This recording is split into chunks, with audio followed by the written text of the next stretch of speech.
Prabhu, your voice is breaking, Prabhu. I think your connection is little not very good, Prabhu. Froze up. Now how it is? Is better? Yes, Prabhu. Yes, Prabhu. Better. So we'll begin with the prayers. Om Namo Bhagavate Vasudevaya. Om Namo Bhagavate Vasudevaya. Om Namo Bhagavate Vasudevaya. Om Namo Bhagavate Vasudevaya. Om Namo Bhagavate Vasudevaya. Om Namo Bhagavate Vasudevaya. Ajnanatimidandhasya jnananjanashalakaya chakshurunmilitam yena tasmai Shri Gurave Namaha. Shri Chaitanya Manobhishtam Sthapitam Yena Bhutale Swayam Rupa Padamahyam Dadati Swapadantikam Vandeham Shri Guru Shri Yuta Padakamalam Shri Gurun Vaishnavamscha Shri Rupam Sagrajatam Sahagana Raghunathanvitam Devam Sadvaitam Savadhutam Parijana Sahitam Krishna Chaitanya Devam Shri Radha Krishna Padan Sahagana Lalita Shri Vishakhan Vitamsha Nama Om Vishnu Padaya Krishna Presthaya Bhutale Shrimate Bhakti Vedanta Swami Niti Namine Namaste Saraswate Deve Gauravani Pracharine Nirvishesha Shunyavadi Paschatya Deshatarine Namo Mahavadanyaya Krishna Prema Pradayate Krishnaya Krishna Chaitanya Namne Gauratvishe Namaha. He Krishna Karuna Sindhu Dinabandhu Jagatpate Gopesha Gopika Kanta Radha Kanta Namostute Tapta Kanchana Gaurangi Radhe Vrindavaneshwari Vrishabhanu Sute Devi Pranamami Hari Priye Vancha Kalpa Tarubhyascha Kripa Sindhubhya Evacha Patitanam Pavanebhyo Vaishnavebhyo Namo Namaha. Jai Shri Krishna Chaitanya Prabhu Nityananda Shri Advaita Gadadhar Shri Vasadi Gaur Bhakta Vrinda Hare Krishna Krishna Krishna Hare Hare Hare Rama Rama Rama Hare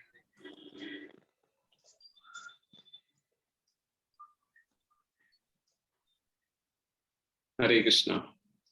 So welcome back all the devotees for our second session of Bhakti Shastri Bhagavad Gita chapter 13 to 18. So as we discussed last time, the first 7 verses which deals with the topic of Kshetra and Kshetrajna. So we saw that Arjuna had put up 6 questions to Krishna, that what is Purusha, what is Prakriti, what is Kshetra, what is Kshetrajna, what is Jnana, and what is Jneya. And based on that, Lord Shri Krishna, he starts answering. So what does he answer the first? Kshetra. Yes, Kshetra and Kshetrajna. And which is the third thing which he answers? Jnana. Correct. So what is Kshetra? We'll just have a brief review. Kshetra is the body. Yes, Kshetra The field is of activity. it is just the body or something else? The field of activity. Field of activity. Yes, that's right. And what is that field of activity defined as further? Or what are its composition? Made up the 24 elements, basically. Earth, water, fire, air, Gross elements and subtle elements. Yes, that's right. So it is made up of 24 elements that we saw. 20 gross and 3 subtle elements and the Prakriti. Correct. Kshetra is also body, And for the Supreme Personality of Godhead, it is all the bodies. Both definitions are there. That is for Kshetrajna. Kshetrajna. Oh, Kshetra is body. Body. okay. So I'll just show you on a small PPT. Here it is. Just a minute. मेरे phone से login करो क्या?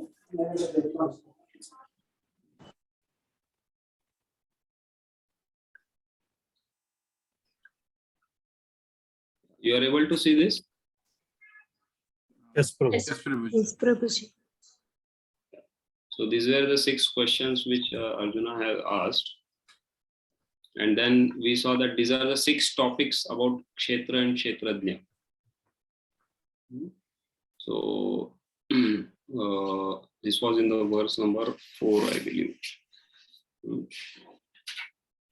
Yes, it was in 4.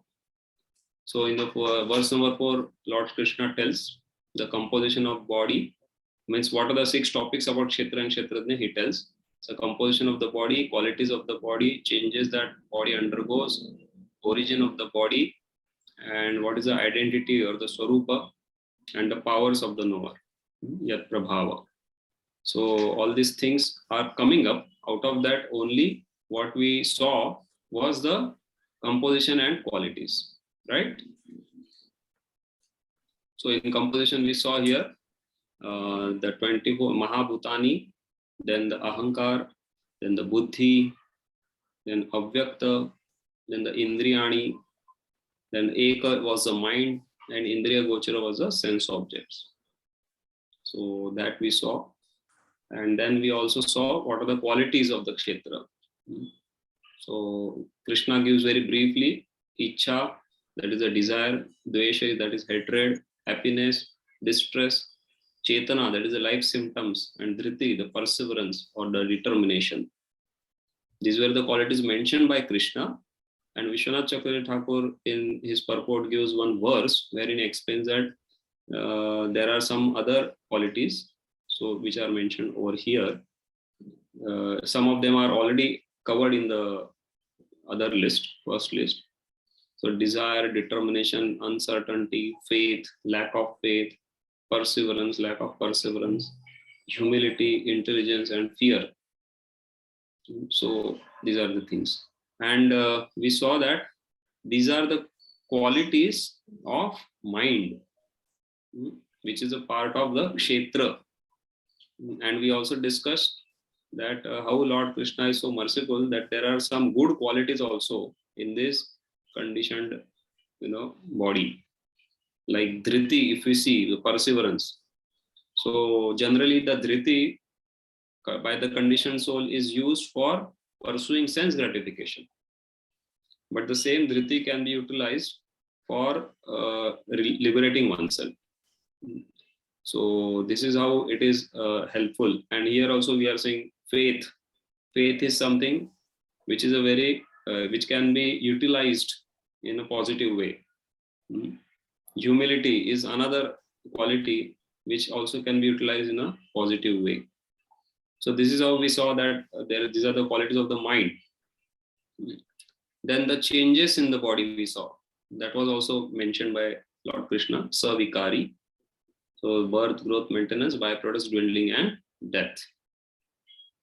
So this is what we saw. And then further we also discussed that how Krishna is mentioning that this is my opinion, my matam mama.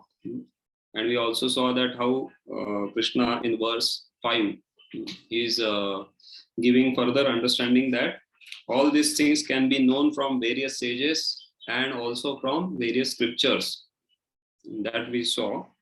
And then further Krishna mentioned this composition of the body and all those things. And then now from verse number 8 to 12, from verse number 8 to 12, Krishna is giving some list of qualities. Okay, so now can anyone say why suddenly Krishna has started talking about these qualities? What is the connection?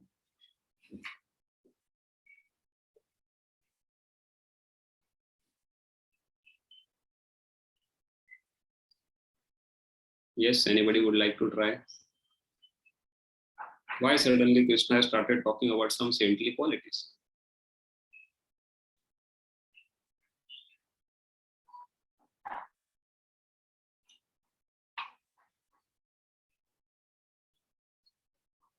So we have to be in sync with what is going on. What is the context? So as we discussed, Arjuna is asking the 6 questions, and Krishna is answering those 6 questions. So Krishna, while answering, now he is coming to the answer of which answer Krishna is giving from 8 to 12. Jnana. Yes, Process of jnana. correct. So jnanam is what now Krishna is explaining. So what is this jnanam? This is actually the process of knowledge. This is what actually the process of knowledge. So Prabhupada, why in that purport we'll go to it, but I'm just giving brief introduction before we actually enter into the discussion. But Prabhupada is mentioning in the beginning of this purport that this qualities which are been mentioned in these 8 to 12, in all there are 20 saintly qualities mentioned here. So that should not be misunderstood to be the qualities of Kshetra, which was discussed just some verses ago. So that mistake should not be done. These qualities are divine qualities, qualities of the soul, and that these qualities are utilized or used to emancipate or come out of the Kshetra. So as we discussed last time, that the conditioned soul is bound up in this Kshetra, and now if he comes to this understanding by some way or the other, then utilizing these qualities he can come out, and that's why this is called as a process of knowledge. So this is a process. So this is what is now coming up here. So now let us recite together. So what we'll do, because Prabhupada has given all these verses together, we will also recite from 8 to 12 together. Together means one after other. So I will recite, you please follow me. And if somebody wants to display the verses, they can. Otherwise, I think everyone must be having Bhagavad Gita with themselves, right? Yeah. So that is the best to do it on our hard copy. Yeah. So please recite. Amanitvam adhambitvam. Ahimsa kshantirarjavam.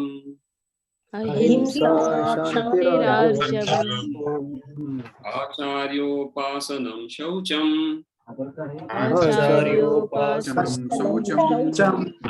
Dhairyam atma vinigraha.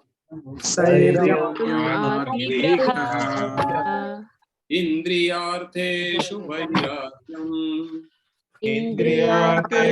vairagyam. Anahankara evacha. Janma mrityu jara vyadhi.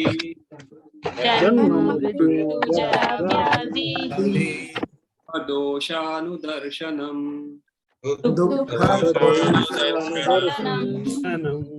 Asaktiranabhishvanga.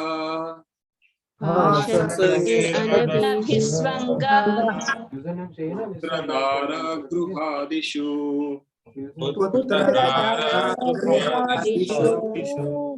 Nityam cha samachittatvam.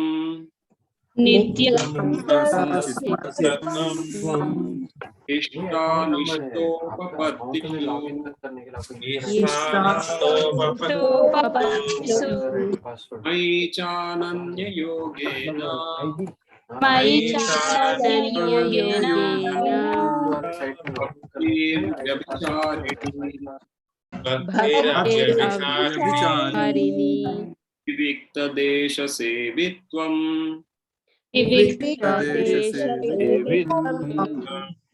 Aratirjana samsadi. Adhyatma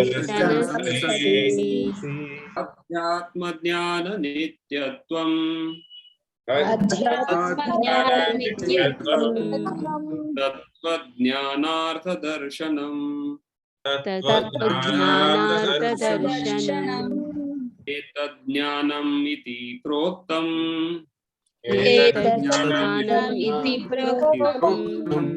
ajnanam yatatonyatha.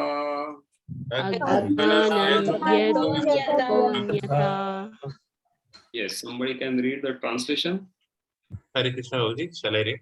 Yes, please. Humility, pridelessness, non-violence, tolerance, simplicity, approaching a bona fide spiritual master, cleanliness, steadiness, self-control, renunciation of the objects of sense gratification, absence of false ego, the perception of the evil of birth, death, old age, and disease, detachment, freedom from entanglement with children, wife, home, and the rest, even-mindedness amid pleasant and unpleasant events, constant and unalloyed devotion to me, aspiring to live in a solitary place, detachment from the general mass of people, accepting the importance of self-realization, and philosophical search for the absolute truth. All these I declare to be knowledge. And besides this, whatever there is, there may be, is ignorance. Yes. Should I go with the purport, Prabhu? No. Just a minute. Yeah. So here we are saying that Krishna is giving this list of saintly qualities, and at the end, what Krishna is saying that all these I declare to be knowledge, and besides this, whatever there may be is ignorance. So if we really want to know what is knowledge, the answer to Arjuna's question, jnanam. So then this is what is jnanam is. So somebody may have, many people have many other answers to what knowledge is. But actually what knowledge is what Krishna is giving us over here. Somebody else can read the purport, first paragraph. Hare Krishna, Prabhuji, Dandat Pranam. Can I read, Prabhuji? Yes, please. This process of knowledge is sometimes misunderstood by less intelligent men as being the interaction of the field of activity. But actually, this is the real process of knowledge. If one accepts this process, then the possibility of approaching the absolute truth exists. This is not the interaction of the 24 elements as described before. Please note this statement. This is not the interaction of 24 elements as described before. So I was also mentioning this before we discussed the qualities, before we recited the verse. So many times there may be some confusion about this, but it is very clear that this is not the interaction of 24 elements.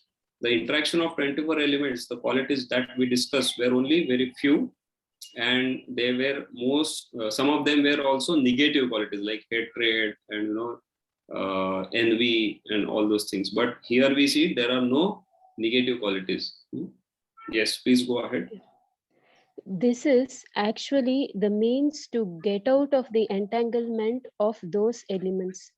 The embodied soul is entrapped by the body, which is a chasing made of 24 elements. Casing, which is a casing is a covering. Okay. Casing made of the 24 elements, and the process of knowledge as described here is the means to get out of it. Of all the description process of knowledge, the most important point is described in the first line of the 11th verse. Mayi cha nanya yogena bhaktir avyabhicharini. Yes. The process. Please hold on. So here now Prabhupada is hitting the point at the center, we can say. So there are overall 20 points discussed in these 4 verses. And Prabhupada is saying that the first line of the 11th verse, Maicha Ananya Yogena, Bhaktir Avyabhicharini. That is what is the real thing, or the main thing, we can say, not the real thing, the main thing. Why? Because the process of knowledge terminates in unalloyed devotional service to Lord. So this jnanam, now we are, if we all remember, in last session we discussed that chapter 13 to 18 primarily describe about process of jnana, how one leads from jnana to bhakti. That is what is primarily described in these 6 chapters. And that's why we can see here that Prabhupada is mentioning this point, that the process of knowledge terminates.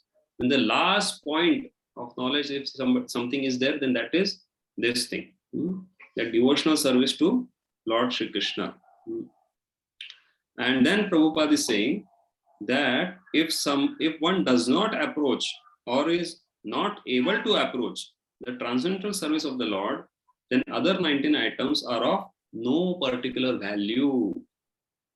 So this is to be very much clearly noted, that whatever, that's why we see that there are many people in this material world who may be exhibiting some of these qualities during the course of their interaction with other people. But if they are not, the exhibition of these qualities, if that is not leading them to surrendering to the Lord, then their life is waste. That is what simply it is mentioned. Shrama evahi kevalam. So if somebody is not able to reach to the point of pleasing Krishna or serving Krishna, then his efforts are simply a hard labor like that of an ass. So this all appears to be very harsh to hear, but that is a fact. And that's why Prabhupada has many times also mentioned that it is like having many qualities or many skills. If somebody is having, it is like having many zeros. So if there is no one behind that zero, then so many zeros has no value. But if there are many zeros and if one is there behind that zero, then that one gives the value to all the zeros. So similarly here we can see that this is what is important. So that's why Prabhupada is saying that then if one is not reaching to this point, then it has no value. But Prabhupada says, if one takes to devotional service in full Krishna consciousness, the other 19 items automatically develop within him. As stated in Srimad Bhagavatam 5.18.12.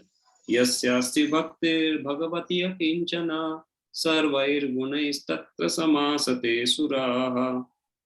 All the good qualities of knowledge develop in one who has attained the stage of devotional service. So this is what Prabhupada is emphasizing, the main point, and which is the main point of the Bhagavad Gita, that one has to ultimately conclude one's all endeavors in devotional service of the Lord. Yes, somebody can read further ahead the principle of. Hare Krishna, can I read? Yes, please. Dandavat Pranam. All the good qualities of knowledge develop in one who has attained the stage of devotional service. The principle of accepting a spiritual master, as mentioned in the 8th verse, is essential. Even for one who takes to devotional service, it is most important. Transcendental life begins with when one accepts a bona fide spiritual master. The Supreme Personality of Godhead, Sri Krishna, clearly states here that this process of knowledge is the actual path. Anything speculated beyond this is nonsense. As for the knowledge outlined here, Hold on. items... Yeah. Hold on. Thank you. So can anyone say from this point which we read, the principle of accepting, until the end of the paragraph, what is the important point mentioned over there?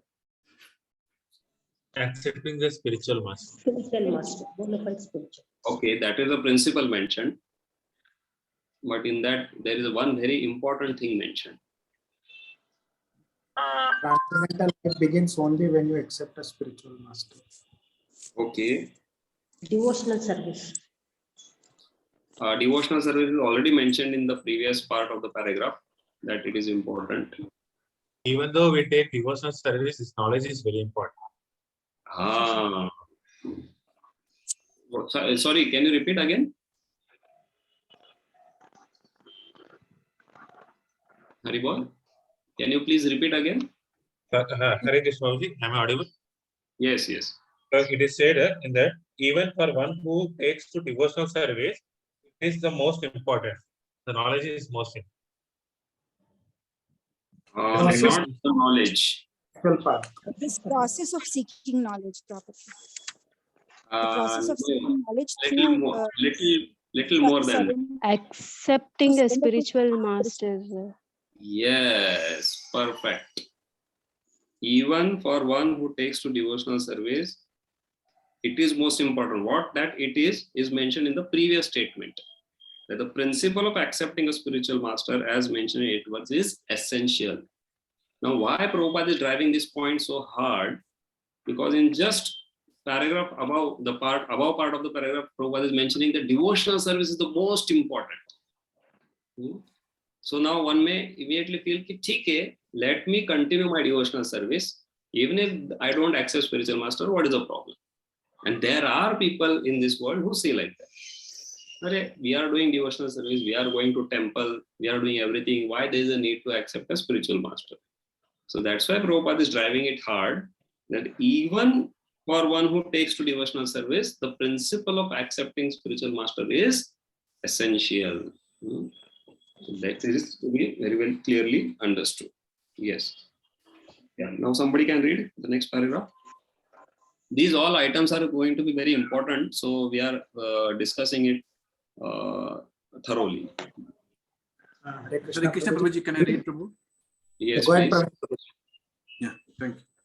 As for the knowledge outlined here, the items may be analyzed as follows. Humility means that one should not be anxious to have the satisfaction of being honored by others. The material conception of life makes us very eager to receive honor from others, but from the point of view of a man in perfect knowledge, who knows that he is not this body, anything honor or dishonor pertaining to this body is useless. Okay, thank you. So here we see that Prabhupada is defining humility in a very wonderful way.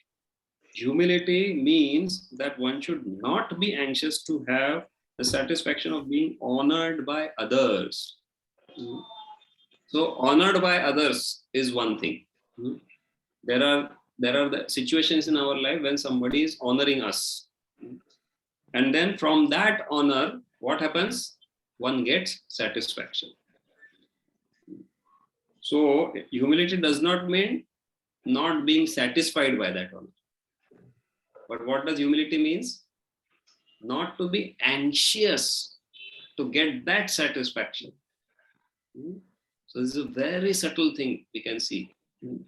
Just like many times I get opportunity to give classes at various forums, and sometimes after the class is over, devotees call back or they send some SMS, Prabhuji, nice class, And now if I'm waiting after my next class with some SMS or some phone call, that means I am anxious. But we should, the point here Prabhupada is trying to mention is that we should not be anxious. For what? To have the satisfaction of being honored by others. Honor will come. When honor comes, there will be some kind of satisfaction also. That is not a problem. Problem is when we hanker for it, when we are anxious for it. Arey, ye mujhe kyun nahi mil raha? Why I am not getting it? So humility means we should not at all be anxious to achieve anything like that. So this is what Srila Prabhupada is very wonderfully mentioned in this particular definition. And if you see, I'm remembering one very wonderful example from our scriptures. In Chaitanya Charitamrita, the story of Madhavendra Puri comes. So, do you all know the story of Madhavendra Puri? Kheer Gopinath. Yes, correct. So when that thing happens, what does Madhavendra Puri feels? He immediately thinks that I should leave this place as early as possible. Why? Because you are not anxious. to get that kind of satisfaction from being honored. It was quite obvious that when Lord is stealing key for somebody, that means how much recognition and how much honor people will give him. So he didn't wanted all that thing, and that's why he immediately left the place. So this is what we can see, that actually humility is, he was not at all anxious. Okay. Yes. Go ahead further. Yes, Prabhu. One should not be hankering after this material deception. People are very anxious to be famous for their religion, and consequently, sometimes it is found that without understanding the principles of religion, one enters into some group which is not actually following religious principles, and then wants to advertise himself as a religious mentor. As for the actual advancement in spiritual science, one should have a test to see how far he is progressing. He can judge by these items. Okay, thank you. So this is the meaning of the second saintly quality, adambitvam. Dambha means to show, to make a show, So that is dambha. So here Prabhupada is saying that many people, they join some religious group or some institution only to make a show that I am also a religious man. And with that, they want to grab some opportunities in the material world. So we should not be coming to spiritual path with this kind of desires. Or if they are there, then Prabhupada is telling that one should test our own selves to see whether we are progressing or not. So how can we know whether we are progressing or not? That whether these kind of qualities or anarthas, they are going or not. So here I recollect the example again from Chaitanya Charitamrita of Srivas Thakur. So we all know this pastime when Srivas Thakur was holding various kirtans at his home, or rather Chaitanya Mahaprabhu was holding various kirtans at his house. So all the people around there, the Smartha Brahmanas, they were very much angry with all this thing, and they wanted to bring infamy to Srivas Thakur. So what did they do? They arranged the paraphernalia of Kali worship outside the house of Srivas Thakur. And what all the items of Kali worship? The liquor and the flesh, and some red flowers and red kumkum and all those things. So they arranged that outside his house. And in the morning, when Srivas Thakur came out, people were outside waiting to see that we will now tell all the people that just see this Srivas Thakur, he is posing himself to be a very great devotee, but actually he is simply a Kali worshipper. So with that intention, all the people were waiting, those people who wanted to put a blemish on him. And when Srivas Thakur came out, what did he say? So he only told the people who were gathered there that just see, you all are thinking that I am very great worshipper of Krishna, I am very great devotee, but I am simply a low class person. I am a Kali worshipper and I am just doing all these kinds of things. So he did not went around and started posing himself that no, he did not started giving any explanation or something like that. Completely free from dambha. So this is how we have to keep these goal setting, which we call in management terms goal setting. So Krishna is kind of doing goal setting for all of us. That this is what we have to achieve in our life. Yes, somebody else can read the next paragraph. Hare Krishna Prabhuji, can I read? Yes, Prabhu. Non-violence is generally taken to mean not killing or destroying the body, but actually non-violence means not to put others into distress. People in general are trapped by ignorance in the material concept of life, and they perpetually suffer material pains. So unless one elevates people to spiritual knowledge, one is practicing violence. One should try his best to distribute real knowledge to the people so that they may become enlightened and leave this material entanglement. That is non-violence. Okay. Should I continue? No, wait. Thank you very much. So generally we all have this conception about non-violence, as Prabhupada is mentioning, that not killing or destroying. So that is considered to be non-violence, and it is to some extent. But Srila Prabhupada is giving a much more higher understanding about this particular quality. And what is that? Can somebody shortly say? Keeping somebody in distress or in anxiety due to us. Not to put others in distress. Okay, and one more thing.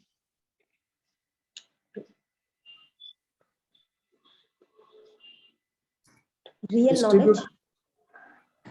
Yes, correct. So preaching and giving this, distributing this knowledge to others. So that is real non-violence. And Prabhupada is mentioning if somebody is not doing that, then he is simply creating violence. Unless one elevates people to spiritual knowledge, one is practicing violence. So it sounds very heavy, but if we closely analyze this subject, then we can clearly understand that it is really true. Why it is violence? Because in one sense, we are allowing them to continue their material existence. So as far as possible, that's why in following the footsteps of our acharyas and taking the blessings of our senior devotees, we try and give as much as possible this Krishna consciousness to others by various means. So what are those various means by which we can give Krishna consciousness to others? Preaching, okay. But it happens that many devotees are not capable of preaching. Service, other services. Prasadam, Prabhu. Prasadam. Giving Prasadam, a very, very powerful tool, to enter people's heart. Yes, what else? Distributing books. Distributing books, very good. Yes. The conduct of a devotee, bro. The conduct means applying the principles to ourselves. So seeing us, people may get influenced and they follow. This is one way of it. Yes. Following the principles around our life. Achar. Sankirtana. Yes, Sankirtan, very good. That's also very, very important thing. You can go out and sing Hare Krishna. And it is very important, Sankirtan, because just like Chaitanya Mahaprabhu asked Haridas Thakur, that how will these living entities who are doesn't speak or doesn't move like trees and animals, how will they get delivered? So Haridas Thakur replied that, oh my dear Lord, they will get delivered by your chanting of the holy name.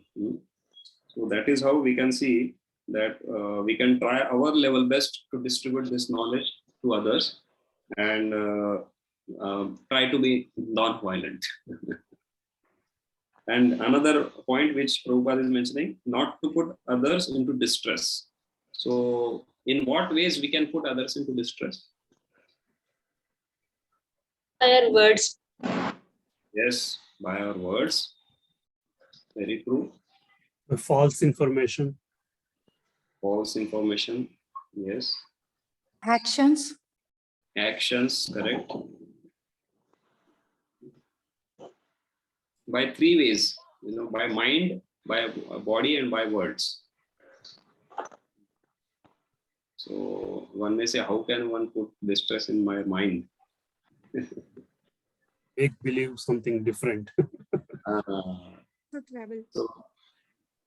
So that is how we can say that by actions or by our words, there are possibilities that we may put others into distress. And that's why we should be very careful in all those regards. Okay, very good. So, okay, let's go to the next one. So I just forgot to mention you that the first thing the first item which we discussed was about Maicha Ananya Yogena, at the start of the paragraph on this page. And then the next item which we discussed was about Acharyopasana. So Acharyopasana we'll discuss again when it comes. And then the first quality started, that is Amanitvam, humility. So if you want, you can note it down also. So humility means that one should not be anxious. That was Amanitvam, the Sanskrit term. And then Adhambitvam, here in the middle of the part of the paragraph, one should not be hankering after this material deception. That was Adhambitvam. And then Ahimsa, that is non-violence. And now comes Kshanti. Kshanti, not Shanti. No? Shanti is different and Kshanti is different. Kshanti. That is Kshanti. So that is tolerance. Yes, please read somebody. Hare Krishna. Tolerance means that one should be practiced to bear the insult and dishonor from others. If one is engaged in advancement of spiritual knowledge, there will be so many insults and much dishonor from others. This is expected because material nature is so constituted. Even a boy like Prahlad, who only 5-year-old was engaged in the cultivation of spiritual knowledge, was endangered when his father became antagonistic to his devotion. The father tried to kill him in so many ways, but Prahlad tolerated him. So there may be many impediments in making advancement in spiritual knowledge, but we should be tolerant and continue our progress with determination. So here Prabhupada is mentioning the situation wherein somebody is trying to make progress in Krishna consciousness, and there are impediments coming or insults and dishonor which is coming from others. And Prabhupada is giving the example of Hiranyakashipu creating so many attempts, not just to withhold Prahlad, but actually kill Prahlad. So many attempts he is making to kill Prahlad. But Prahlad is simply tolerating and he is continuing with his determination. So similarly, Prabhupada is making a point that we should also be in this way tolerant when such situations are occurring in our life. Apart from this, which all places do you think we need to have tolerance?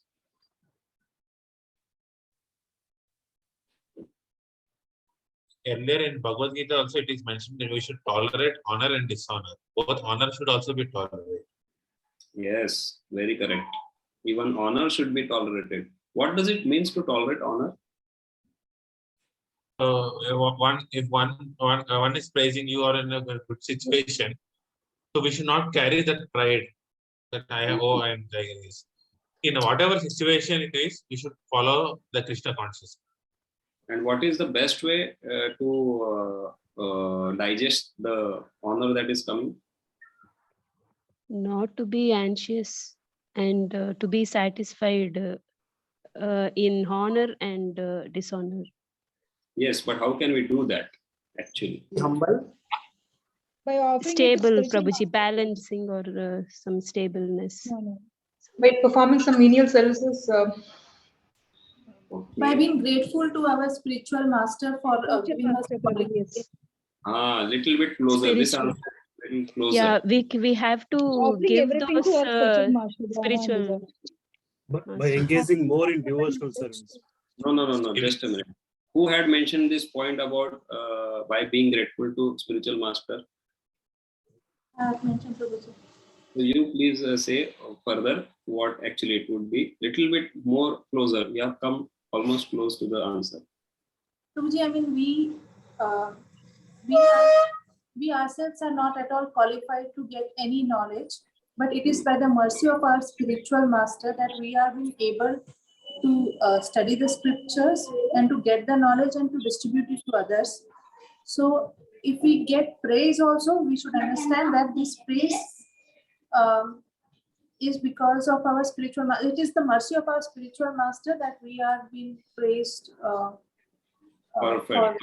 anything we do. Yeah. So basically we have to pass it on. Whatever praise and honor is coming, that we have to pass it on to our spiritual master.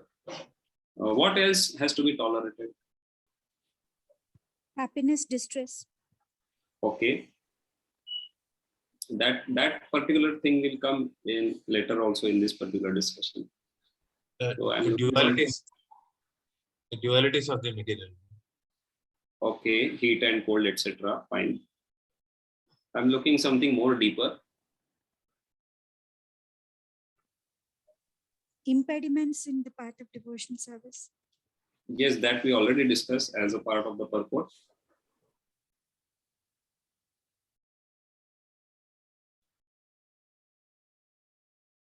So one of the impediment while executing devotional service in the association of devotees is that sometimes we get some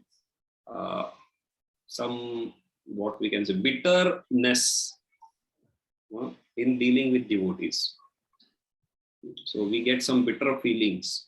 Maybe the community over there here is very wonderfully managed and taken care by Lilananda Prabhu and other senior devotees. So they are making sure that such bitterness is not there amongst all of you. But in general, this also one should learn to tolerate and continue in the same association of devotees, because the association of devotees itself is the very much key for our advancement. So we should learn to tolerate even that kind of things. Yes. And can anyone remember any example in the scriptures who has exhibited this quality of tolerance? Haridas Thakur, he was beaten in 24 marketplaces, but he tolerated that. And he not just tolerated, but he prayed for the deliverance of those who were trying to kill him. So this kind of, there is a height of tolerance, we can say.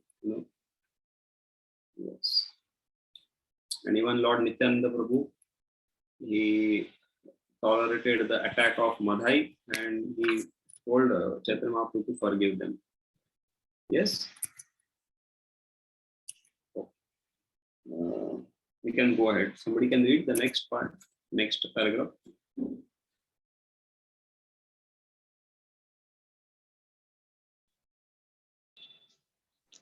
Hare Krishna Prabhuji, shall I read? Yes, please. Simplicity means that without diplomacy, one should be so straightforward that he can disclose the real truth even to an enemy. That's it. Hold on. Because the simplicity is defined in one line and there is no further discussion given by Srila Prabhupada. So you all can note it down that simplicity is without diplomacy. And Bhakti Siddhanta Saraswati Thakur has mentioned that this is the first quality a devotee should try to cultivate. Being very simple, straightforward, not diplomatic. So what does that straightforward means? Just like we see in the pastime of Dhruva Maharaj, when he was when he left for the forest in search of God, Narad Muni appeared there and Narad Muni was trying to tell him that, why are you so much worried? Better go and tolerate this and be peaceful. Such things keep happening. You are just a child. Go back. All these things Narad Muni was telling. So that time, Dhruva Maharaj very openly he said, "Oh my dear Gurudev, whatever you are saying is true, but I don't feel qualified to follow what you are saying. So please give me a path that I can follow." So this is called as straightforwardness.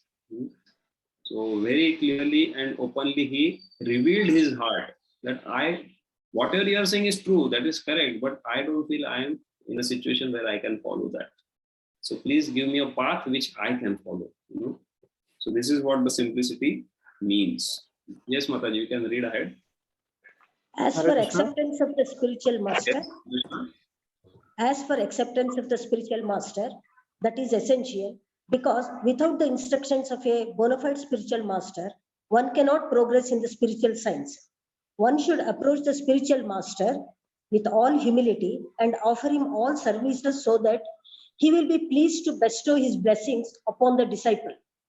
Because a bona fide spiritual master is a representative of Krishna, if he bestows any blessings upon his disciple, that will make the disciple immediately advanced without the disciples following the regulative principle. Or the regulative principles will be easier for one who has served the spiritual master without reservation. Thank you, Mataji. Yes, Atul, going through, do you have any question? Regarding this, am I audible? Yes, yes. So regarding this simplicity, where here Prabhupada is mentioning that without diplomacy, and one should be straightforward. So I was thinking that if a devotee will be like what Prabhupada is mentioning, so he will fall under the category of knave. Knaveness and no, it is not like that, because if we see, this is not the only thing which devotee is having, that is the simplicity. He is also humble, he is also non-violent, he is also tolerant, and he is also Maicha Ananya Yogena Bhaktir Avyabhicharini. He is also following devotional service unto Lord Krishna.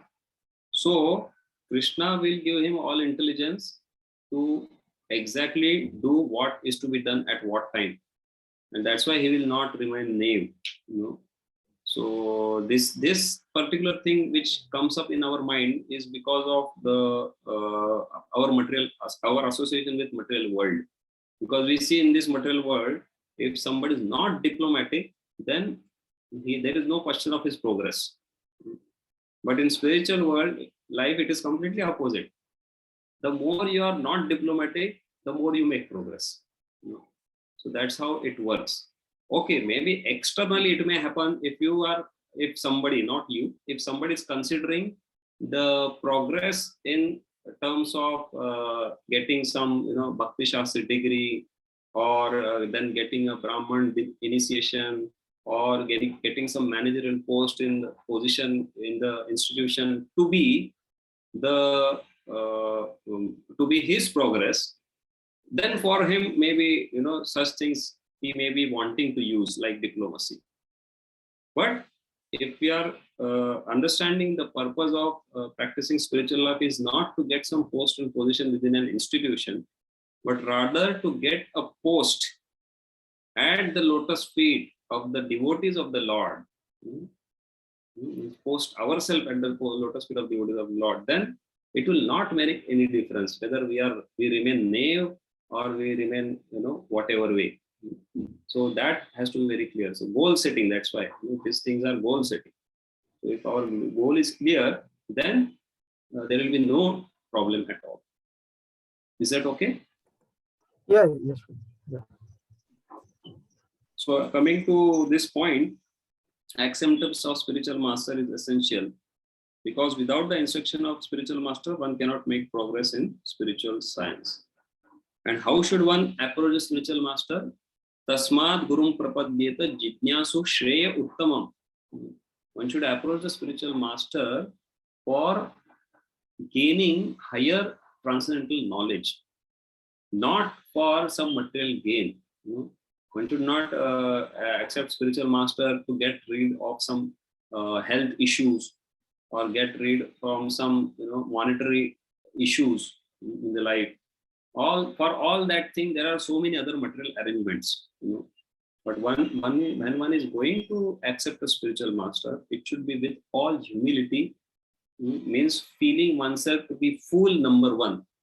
We see in the case of Chaitanya Mahaprabhu that he claims himself to be a fool in front of his spiritual master. Although we see that Chaitanya Mahaprabhu is Supreme Personality of Godhead himself.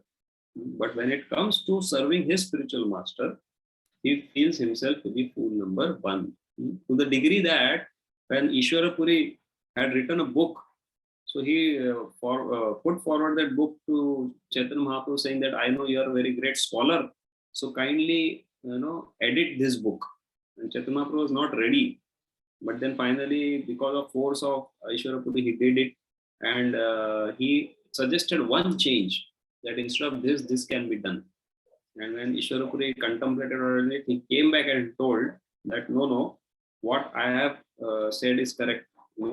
And then Chaitanya Mahaprabhu feels very happy with this kind of thing. Similarly, we see in the life of Srila Prabhupada, when Prabhupada first met Saraswati Thakur, Saraswati Thakur told him to go and preach in Western world the message of Lord Chaitanya in English language. And that time Srila Prabhupada was not arguing, but he was having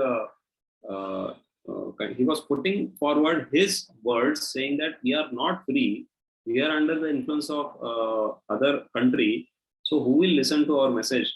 And we know that famous discussion went on, and then later on Srila Prabhupada recollects while telling to his disciples that I was very happy to be defeated by my spiritual master. So this kind of feeling is sign of humility, a humble disciple. He doesn't go and boast about or argue with or fight back with his spiritual master, but rather humbly accepts his instructions.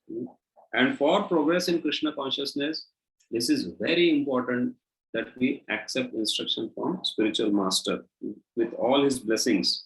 And when spiritual master becomes happy by the service of disciple, he gives him blessings in such a way that the person is able to follow the regulative principles very easily. Srila Prabhupada is mentioning that. So this is a blessing which spiritual master gives, and that is the highest blessing of the spiritual master, not anything else. So that is what the point of sixth point. So fifth was Arjavam, simplicity, and the sixth was Acharyopasana, which we just now discussed. And then the seventh is cleanliness. Yes, please read.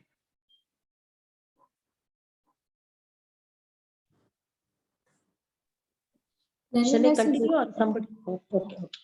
Somebody else can read. Yeah. Cleanliness is essential for making advancement in spiritual life. There are two kinds of cleanliness, external and internal. External cleanliness means taking a bath, but for internal cleanliness, one has to think of Krishna always and chant Hare Krishna, Krishna Krishna, Hare Hare, Hare Ram, Ram Ram, Hare Hare. This process cleans the accumulated dust of past karma from the mind. Thank you. Cheto darpanamarjanam bhava mahadava nirvapanam. So the chanting bestows this great blessing upon us, that the dust on the mirror of our consciousness is cleansed by this chanting of the holy name. So Prabhupada is mentioning there are two kinds of cleanliness, the internal and the external. So generally, people are very careful about the external cleanliness, but due to the influence of Kali Yuga, even that is degrading day by day. So, but it has to be made sure that, especially for us as devotees, even our homes are not now our homes. They are the homes of our Lord, our beloved Lord. And that's why we clean the home also with this intention or with this understanding that we are cleaning the home of our Lord. So that kind of external cleanliness is very, very important. Certainly it is important. And Prabhupada has emphasized that our ISKCON temple should be spotlessly clean. And Prabhupada has also many times mentioned this famous saying we all know, cleanliness is next to godliness. And Prabhupada would sometimes emphasize cleanliness is godliness, because it is one of the quality as mentioned by Lord Shri Krishna. So cleanliness. So that's why it is very essential to be clean externally, certainly. That's why we have this process of taking bath and putting tilaka and achimana and all those things. So that is there. And apart from that, Prabhupada is also mentioning that we have to be make ourselves clean internally by chanting the holy name of the Lord. So both these things are very much important. Yes, next paragraph. Somebody can read. Hare Krishna. So yes, this cleanliness was Shaucham, and then the next 8, that is steadiness, is Sthiryam. Yes, ma'am. Steadiness means that one should be very determined to make progress in spiritual life. Without such determination, one cannot make tangible progress. Yes, And that's it. So this is Sthairiam, that one should be very steady. So what this steadiness is, steadiness means one should be very determined to make progress. So when we are determined to make progress, only then we will be steady. So we see this Nityam Bhagavata Sevaya. Means what? On a daily basis, steadily we are serving Bhagavat by hearing it. Steadily on a daily basis, we are chanting the holy name of the Lord, at least 16 rounds of Mahamantra. So this is what the steady devotional service, that every day it will be done.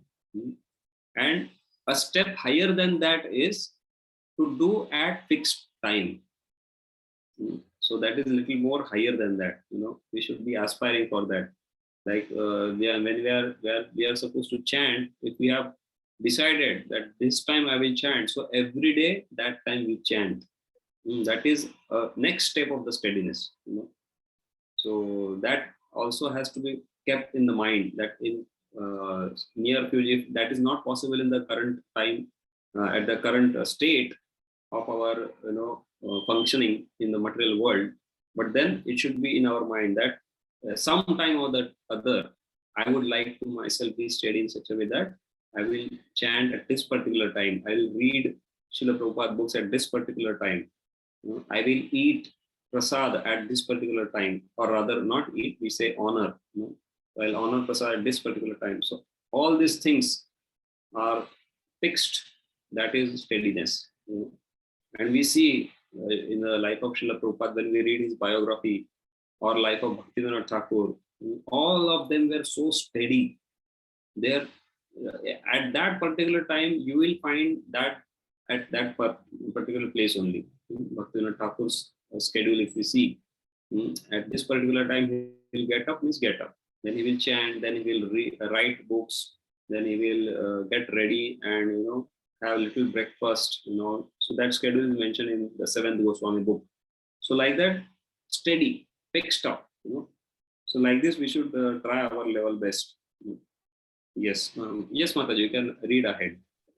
And self-control means that one should not accept anything which is detrimental to the path of spiritual progress. One should become accustomed to this and reject anything which is against the path of spiritual progress. This is real renunciation. The senses are so strong that they are always anxious to have sense gratification. One should not cater to these demands which are not necessary. The senses should be gratified to keep the body fit so that one can discharge his duty in advancing spiritual life. Yes, Sumit. So here we are seeing that 8th was the Sthairiam, that is steadiness, and 9th is Atma Vinigraha, self-control. And then immediately some sentences below, one should not cater to these demands which are not necessary. That is Indriyartheshu Vairagyam, 10th. So here Srila Prabhupada is mentioning that self-control means what?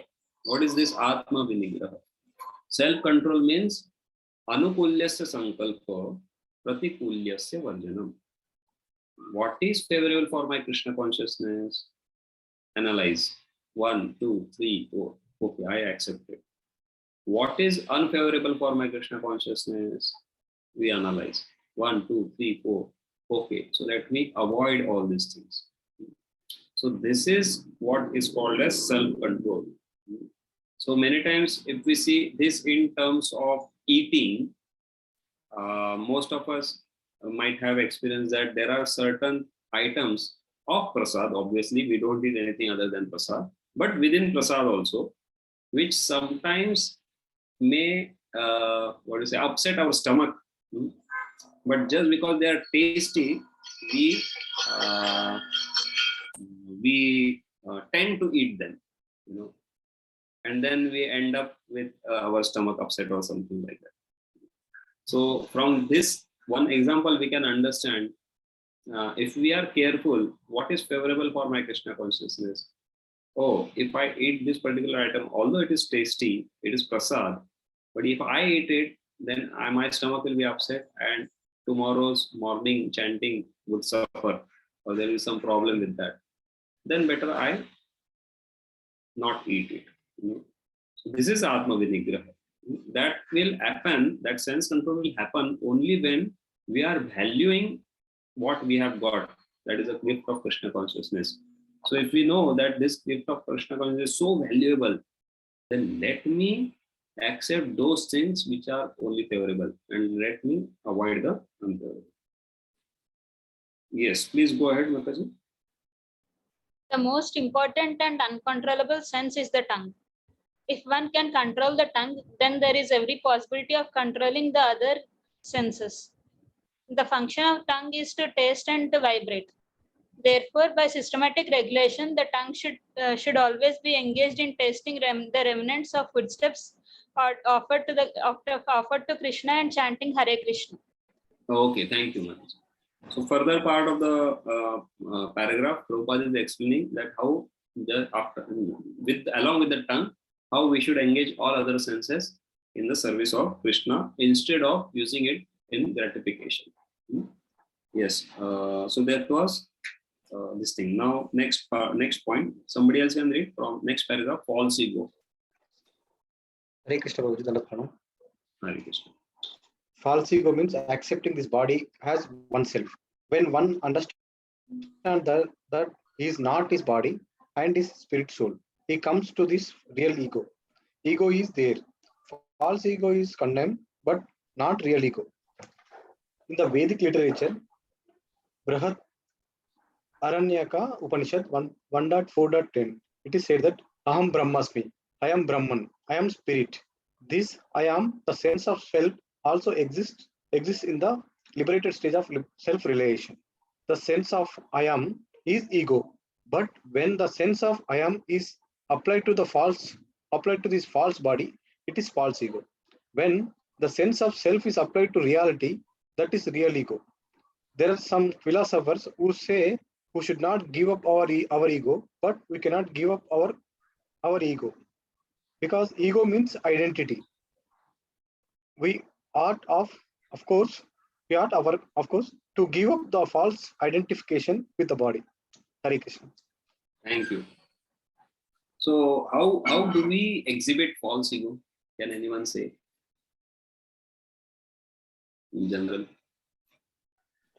When We somebody say, I insults, did it. It's mine. Yeah, go ahead, Mataji. Mostly yes, used is Prabhuji. I. Okay. I am the doer when we think like that. Saraswati Mataji was saying something.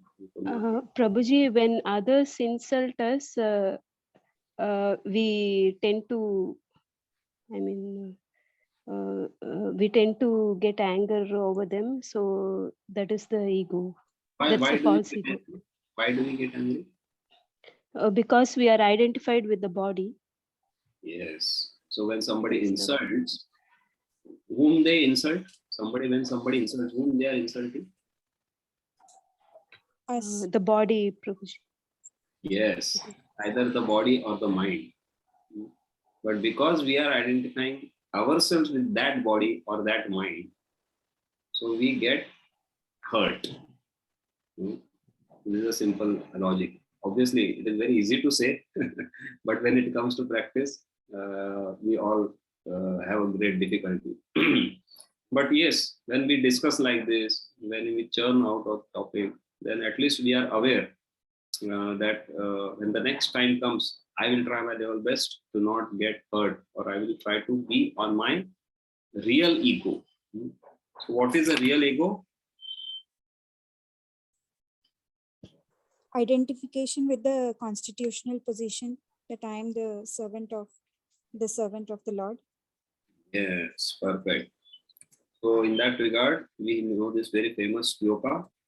Naham vipro nacha narapatir napi vaishyo na shudro naham varni nacha grahapatir do vanastho yatirva kintu prodhyam nikela paramananda purnamrutabhe Gopi bhartu padakamalayur dasa dasanudasaha.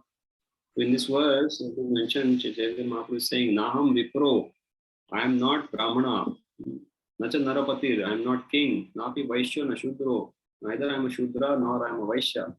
Naham Varni, Nacha Gruhapatir, neither I am Brahmachari nor a Grihastha. Naham Varni, no Vanastho Yatirva, neither I am a Vanaprasthi nor I am a sannyasi. Then who are you? Gopi Bhartuhu Padakamalayur Dasa Dasanu Dasa. I am simply the humble servant of the servant of the servant of the master of gopis. So this is the real ego. So we should always try to remember this, that I am the humble servant of the servant of the servant. And when we say that I am humble servant of the servant of the servant, then who is there in front of me? Who is insulting me? Another servant. No. If I am servant, then who is that person? Should be the master. But master is Krishna. No. We say, what we say? Super servant Servant of the servant of the servant. Okay, so that person may be servant of the servant, but I am servant of the servant of the servant. And Srila Prabhupada, some of the places here mentioned, servant of the servant 1,000 times. So that is what is expectations of our acharyas, that we should be like that. So when somebody is insulting, if we see that he is my master, then we will not feel the insult. When our mother and father, they come and they chastise us, do we feel bad? Oh, okay, we may feel hurt, but it lasts for a very short time and then we are again back to normal state.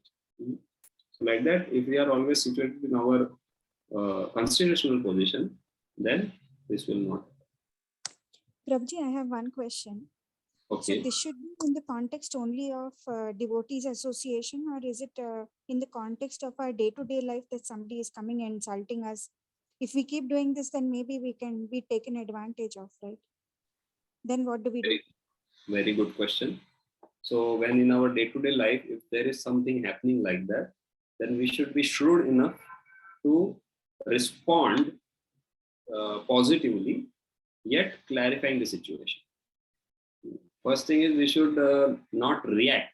There are two things, react and respond. React means somebody attacks and we fight back. But respond is what? Somebody attacks, we think over it and we positively respond. In such a way that even the person who is insulting or saying something wrong about us gets clear understanding what the reality is. Is that clear? Yes, Prabhuji. Any more Like, can you clarity? give an example, like how do we positively respond? Like with some example. Actually, that will be based on the circumstance. We cannot directly say, because whatever is the circumstance, based on that, we have to just positively respond. Means that we have to make sure that if we are not faulty in that situation, we should be shrewd enough to present that. Okay. Without unnecessarily creating the fuss. Yeah, without hurting the other person, we just have to clarify our position. Yes, that although you are saying such and such thing, but the situation was like this, and because of this, I have done like this. So whatever it is, it may be. Is it okay? Okay, Prabhuji. Thank you. Okay, so then let's go ahead. Yes, who would like to read next paragraph? Yeah, it will be falling short of time. Hey Krishna Prabhuji, should I read? Yes, please. One should try to understand the distress of accepting birth, death, old age, and disease. There are descriptions in various Vedic literatures of birth. In the Srimad Bhagavatam, the world of the unborn, the child's stay in the womb of the mother, its suffering, etc., are all very graphically described.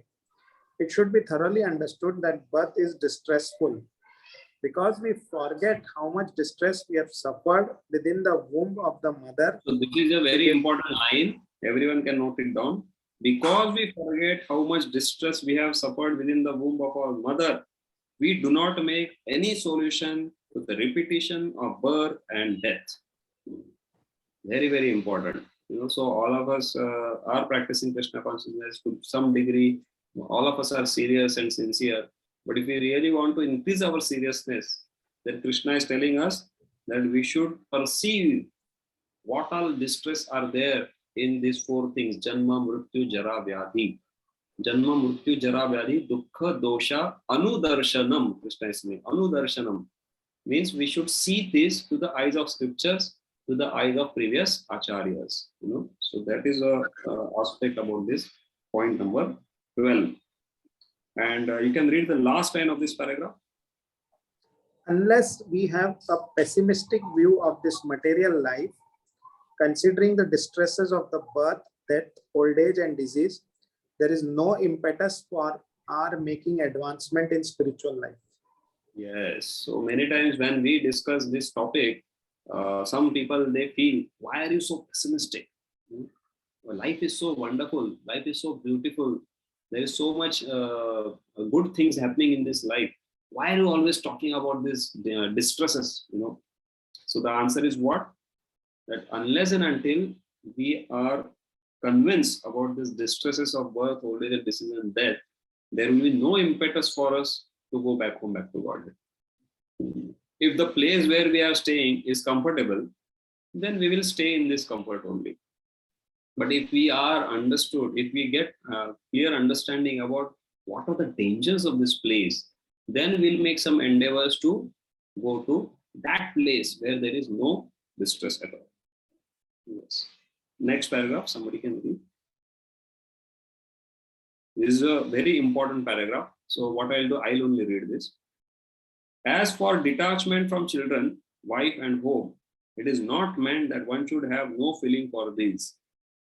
The opening statement itself is very golden statement.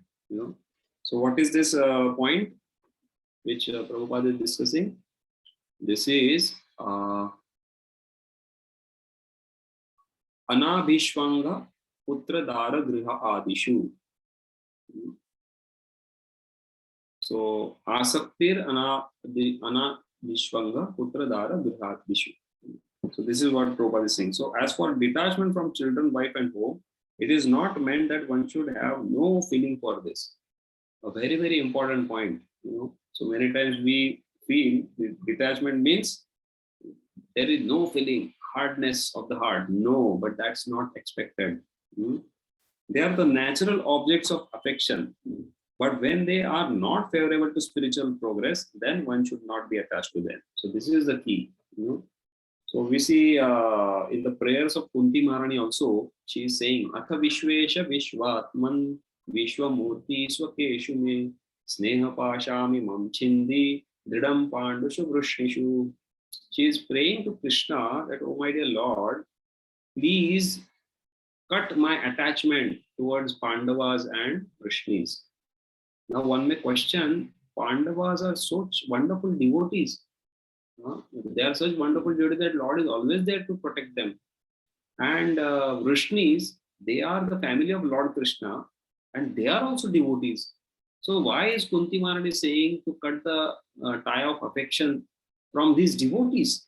Is Kunti Maharani saying that she doesn't want association of devotees? No, that's not the point. She is saying cut the tie of affection.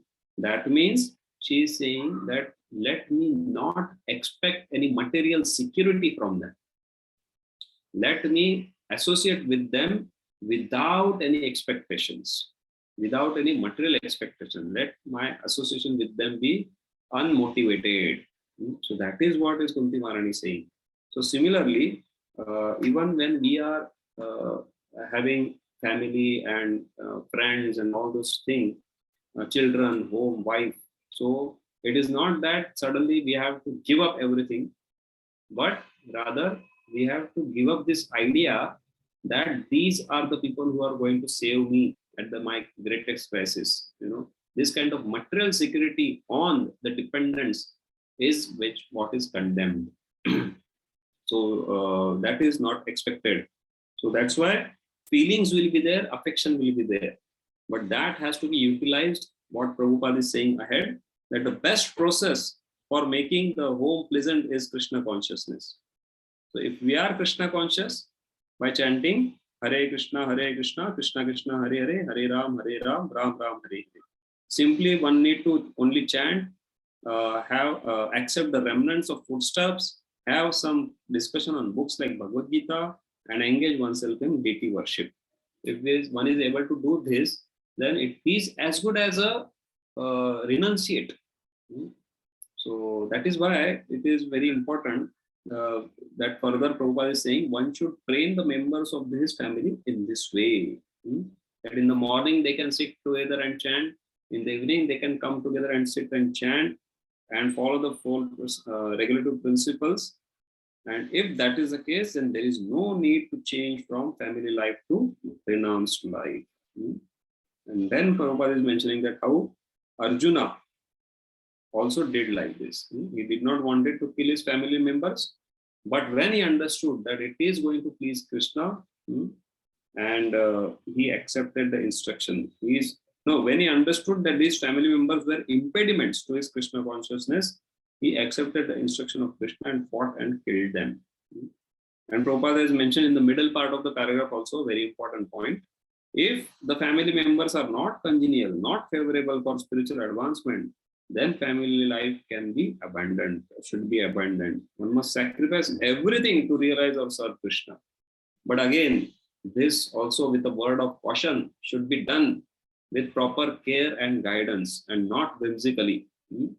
Everything should be done with guidance, because that is the point which already Prabhupada has driven, that one should take instructions from spiritual master for making progress in Krishna consciousness. So even if there are some difficulties in one's family life, taking this line out of the context, one should not suddenly quit, but rather seek guidance from his superiors, seniors, and make and try to see whether he can make some adjustments in that. Yes, so that is what is very important. And finally, in the last line, Prabhupada is mentioning, in all cases, one should be detached from the happiness and distress of family life, because in this world, one can never be fully happy or fully miserable. So one thing is not expecting material security from family life, and second thing is not expecting any kind of happiness or not avoiding any kind of distress. Because as Krishna is saying that all this sukha and dukkha, agama apayano anityaha, they come, they go, and they are temporary. So happiness is also temporary and distress is also temporary. So that's why one should not depend on all these things. So this is that item, anabhishvanga putradara grihadishu. Yes, somebody can read next point, 14th one. Happiness and distress. Any doubt in this so far discussion? Can I read, Prabhuji, again? Yes. I have read before. Happiness and distress are concomitant factors of material life. One should learn to tolerate, as advised in Bhagavad Gita. One can never restrict the coming and going of happiness and distress.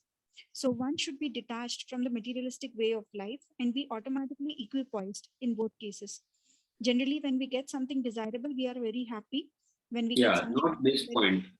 This is a very important point. Generally, when we get some thing desirable, we are very happy. And when we get something undesirable, we are distressed. But if we are actually in the spiritual position, these things will not agitate us. To reach that stage, we have to practice unbreakable devotional service. Devotional service to Krishna without deviation means engaging oneself in the 9 processes of devotional service, which is chanting, hearing, worshipping, offering respect, etc. As described in the last verse of the 9th chapter, that process should be followed. Hare Krishna. What is the last verse of 9th chapter?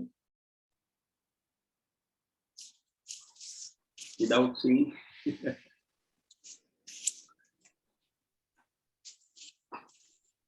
Manmana bhava madbhakto, right? Madhya jimam namastu, mame vaishyasis yuktaivam atmanam mat parayanaha. Engage your mind always in thinking of me become my devotee, offer obeisances to me and worship me. Being completely absorbed in me surely will come to me. A very, very important verse from Bhagavad Gita and worth by hearting it, because the same thing Krishna will repeat in the 18th chapter also. Manmana bhava madbhakto madhyajimam suru mame vaish satyam te pratijane priyosi me.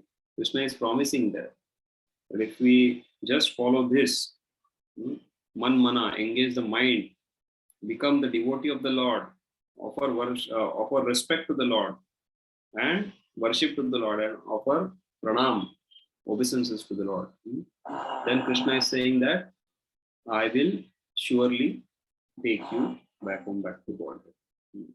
So here also we are seeing that this happiness and distress, just like we discussed, agama apaino anityaha.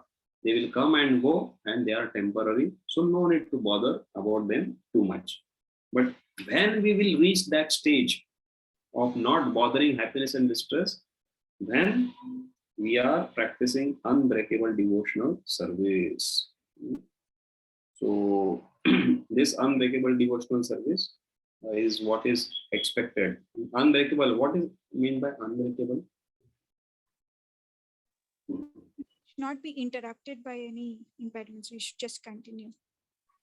Okay. And also we can say regulated.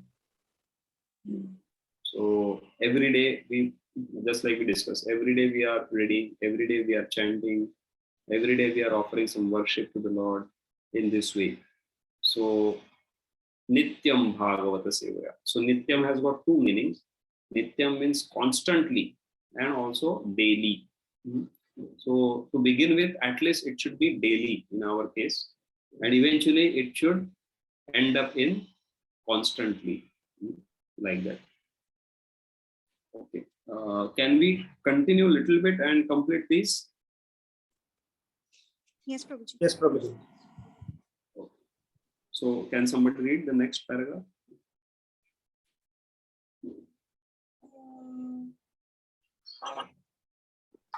Hare Krishna, Prabhuji. Can I read? Yes. Sorry, go ahead. Naturally, when one is adapted to the spiritual way of life, he will not want to mix with materialistic men. That would go against his grain. One may test himself by seeing how far he is inclined to live in a solitary place without unwanted association.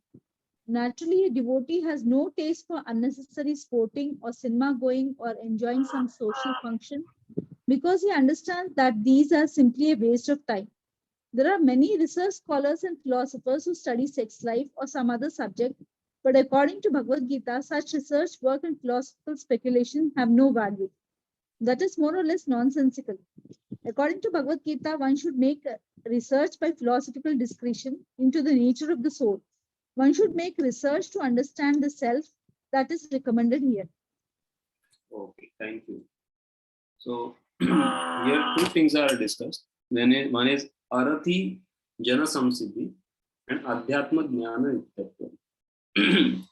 And also to some extent, Prabhupada has mentioned about the last point, Tattva Jnana Darshanam. So now here, last 2-3 purports, Prabhupada is explaining all these things together.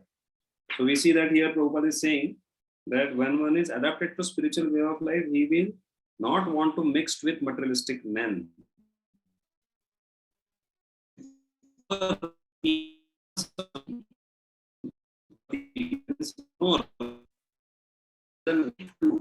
Associated with this. So important thing. And Prabhupada is saying we should test our level of Krishna consciousness. We should test our level of Krishna consciousness based on how much we are ready to live away from materialistic association. So that is what is expected. And then second thing, Prabhupada is mentioning that devotee doesn't have any taste for unnecessary sporting and cinema and all those things. And he doesn't also wants to waste his time in unnecessary research work, you know. So one devotee was telling that, Prabhupada, the scientists are now researching how the grass is growing. So Prabhupada just simply said that even if you make any research, still grass will continue to grow in the same way. You know? So there is not going to be any difference in that. So why are you wasting your time in unnecessary things? So that is why. That's why one should make research to understand the self. That is recommended here. That is what Prabhupada is mentioning. Yes, somebody else can read the next paragraph.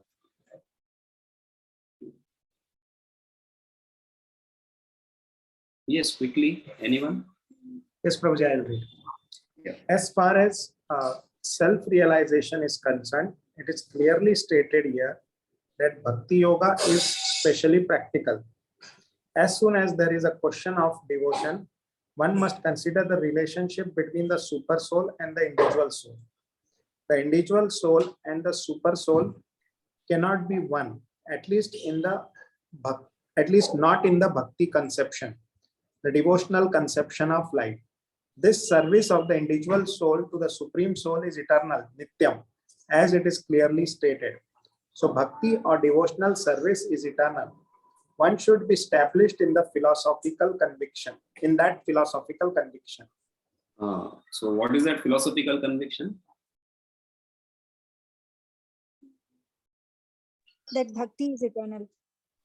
Okay, and Soul and super soul Soul are and the not one. super soul cannot be one. sorry, 1% at a time. Yes, Atul going to. Soul and super soul are not one, at least in Bhakti conception. Yes, that is also correct. So the relationship between soul and super soul has to be understood very clearly and should not misunderstood that soul and super soul are one. And the service is eternal. So when we say bhakti, there are three things. There is Bhagwan, there is Bhakta, and there is Bhakti. And that Bhakti is nothing but the service rendered by Bhakta towards Bhagwan. So like that. So therefore the Bhakta and Bhagwan never becomes one. They always eternally remain in their own constitutional position. So then to explain that how the soul and super soul are not the same, Prabhupada is giving a reference from 1 to 11 and how the absolute truth is realized in three phases: Brahman, Paramatma and Bhagavan. That is being explained. And then finally we'll see the summary. So somebody can read this summary, the last paragraph.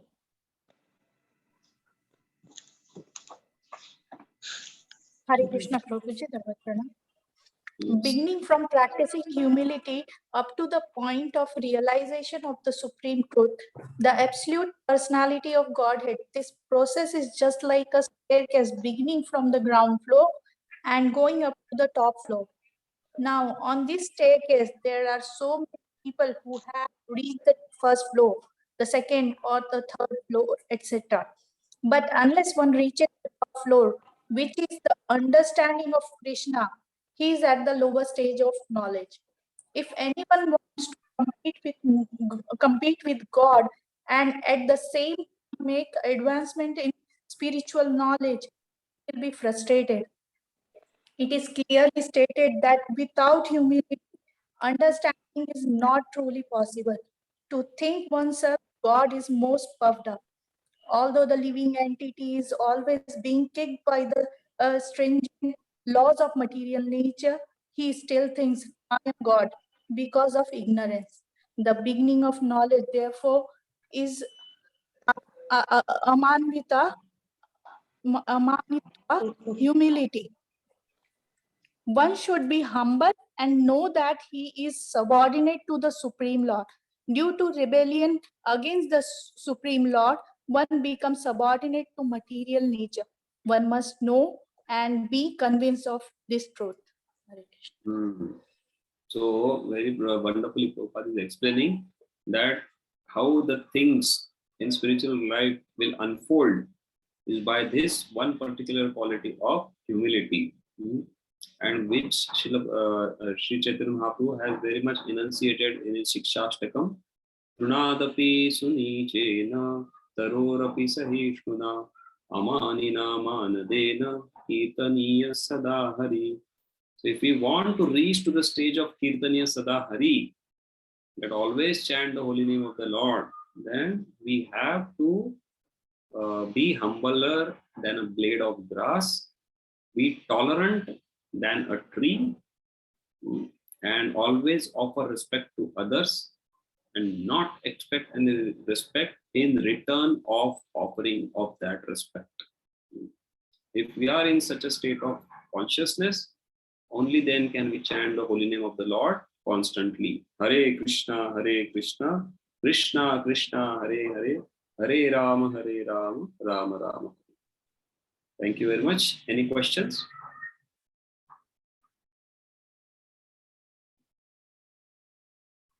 Okay, so we'll conclude here today's session with this discussion on the process of knowledge, of which we discussed that how the most important item of this process of knowledge is Mai Chananya Yogena Bhaktir Avyavicharini. Devotional service to the Krishna is the most important. And then second most important, we saw that Acharyo Pasanam. That even if somebody is in devotional service, he needs to accept the spiritual master.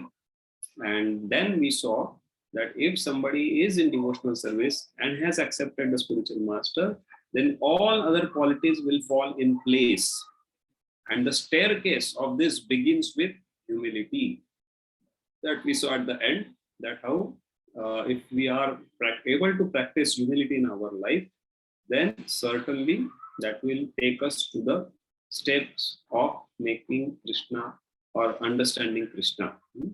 So this is the process of knowledge which culminates. What is the end of process of knowledge? Yes, devotional service to Lord Krishna.